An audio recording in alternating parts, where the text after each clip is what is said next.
Magulo, mabilis, nagmamadali ang lahat.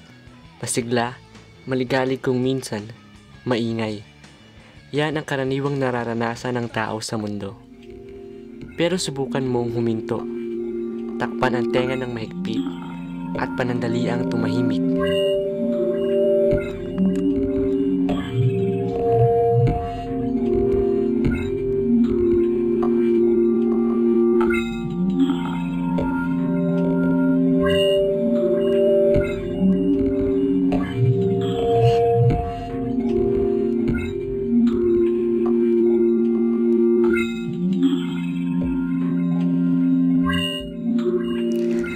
Sa Plaza Independencia ng Lipa City, natagpuan ng aming grupo ang isang binatilyo na nagtitinda ng sampagita.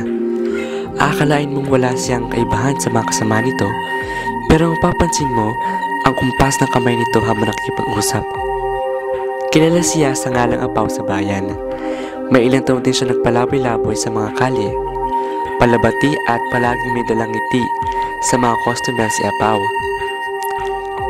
Ang mga ngiting iyon ay binigay din niya sa amin at hindi mo kakikita ng anumang problema. Sa bakanteng oras niya sa pagtitinda ng sampagita, kinausap namin ito. Simula pa lang ay hirap na kami magkaunawaan. Mga simpleng kumpas lamang ang alam namin sa gayong komunikasyon. Pagkaraan, naglabas kami ng papel at ballpen. Nagulat kami na agad isulat ni Apaw ang kanyang buong pangalan, Giancarlo. Hindi naging mailap si Giancarlo sa pagsagot sa aming mga tanong. Tulad na iba pang binata, sa edad 18 ay natuto na rin siyang mag-inom, pero hindi niya itong madalas gawin. Ang madalas niyang paglibangan ay ang pagsasurf sa internet. Sa katunayan ay hiningi pa niya sa amin ang aming Facebook address para ma-add ito.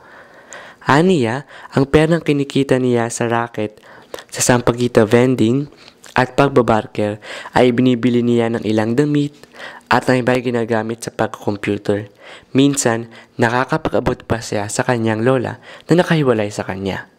Isang normal na binata na may normal na gawain at normal na libangan. Sa bawat kumpas ng kanyang kamay at daliri ay aming nabuo ang bahabagdang pangyayari ng kanyang kwento na nais niyang iparating. Konting kulbitan at tapikan, pagbasa at pagsulat, at mas naging malaman ang aming pag-uusap. Dahil dito, minabuti namin napuntahan ang kanyang pamilya na kanyang nabanggit. Una ay ang kanyang lola.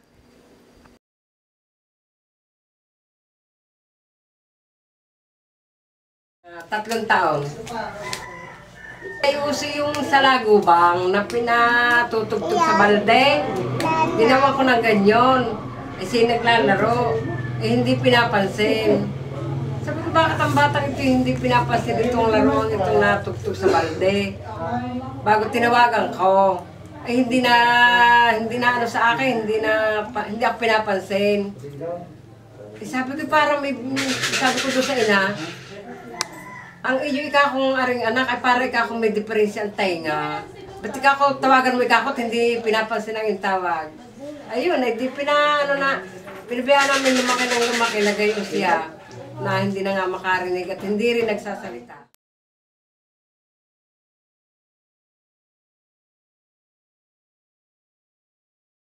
Naiwan si Giancarlo at ang apat pa niyang mga kapatid sa Lola Aquilina nila.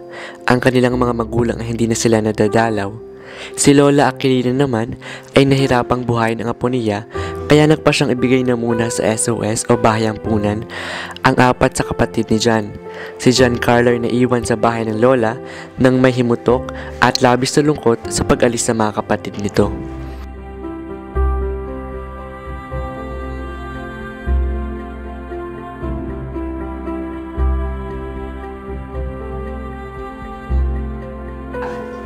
Tanda mo yan nung maliit na naririto ngayon nakatali din sa loob na rin.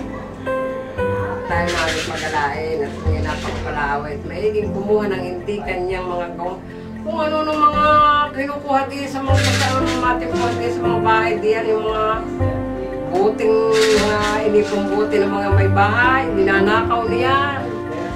Eh ngayon naman hindi na.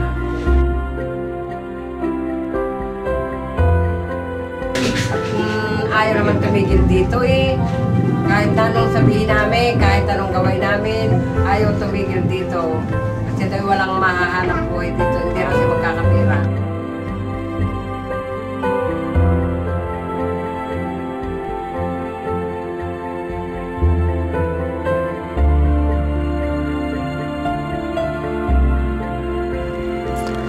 Magulo ang buhay sa lansangan, walang kasiguraduhan, walang permanenteng matutuluyan, at kailangan labanan ang init at lamig sa bawat pagdaan ng araw.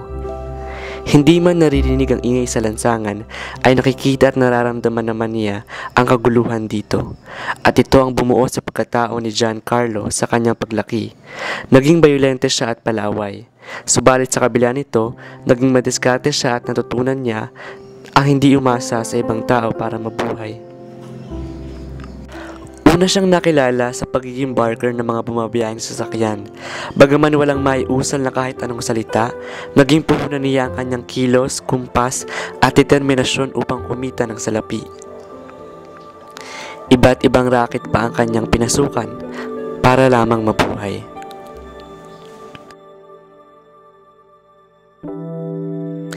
Si Mrs. Angelica Torres ang nagbigay ng bagong tahanan kay Giancarlo.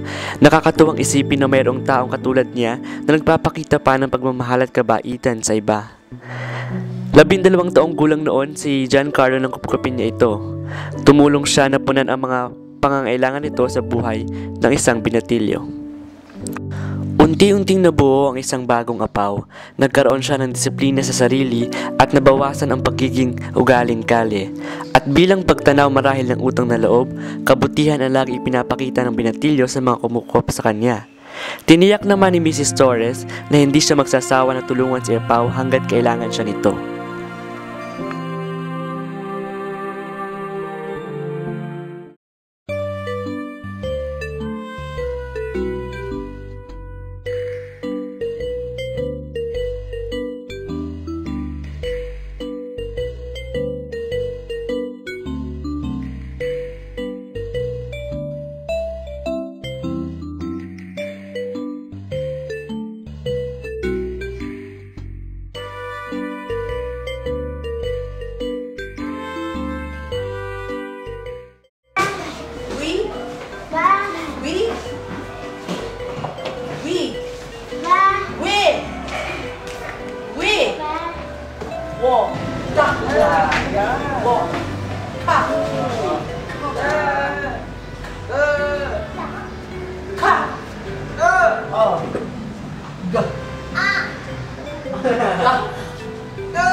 Grade 1 si Giancarlo at kasama niya sa loob ng silid-aralan ang 10 pang bata na mayroong sitwasyon na kagaya rin niya, hindi makarinig at makapagsalita. Sa edad na 18 taong gulang, siya ang pinakamatanda sa klase at nagsisilbing kuya ng lahat. Ang inaasahan naming tahimik na klase sa loob ng hearing impaired class ay kabaligtaran pala ng aming masasaksihan. Mapapansin mo, ang bawat kumpas at bawat ingaw na animoy mas madaldal pang mga bata kumpara sa mga normal. Bawat isa may nais na matutunan, bawat isa may siglang taglay, at bawat isa may daldal na angkin na ipinapakita sa kanilang bawat kumpas. Dito namin nakilala ang kanyang guro na si Mrs. Villeta Silva, 28 taon na nagtuturo ng special education.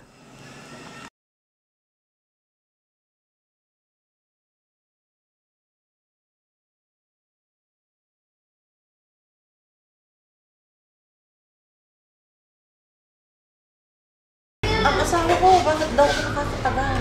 Yun ang itanong mo. Sabi ko, kung ba't ako nakakatagal? Dahil pag ang pinanatili na din ikay nagagalit.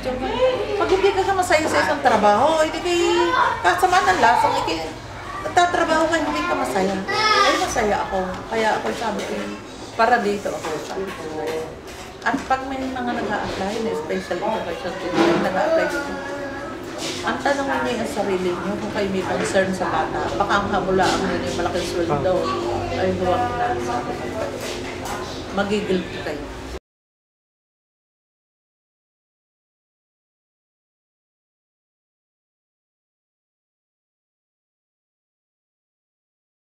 Ako masasabi ko lang sa magulang, iyan ay ipinadala sa inyo. Pagyamanin ninyo inyong mga bata, huwag niyong itago. Paano po namin sila dapat pakitunguhan? Dapat pakitunguhan din sila ng katulad din ng mga batang walang kapansanan. Kung paano pinakikitunguhan ang mga batang normal, ay gayon din sana ang pakikitungo mo sa batang may kapansanan at talagang bigyan niyo sila ng special attention. Yun. Saludo kami kay Ma'am Violeta at sa lahat ng special education teachers na patuloy nagbibigay ng aruga at pagmamahal sa lahat ng special children. Sana'y magkaroon pa ng mas maraming tulad nila sa ating lipunan.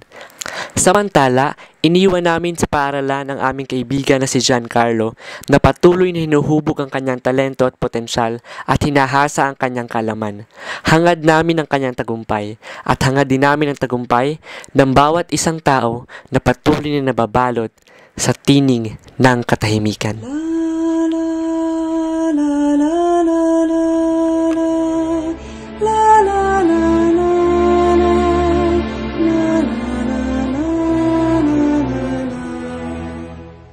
Da da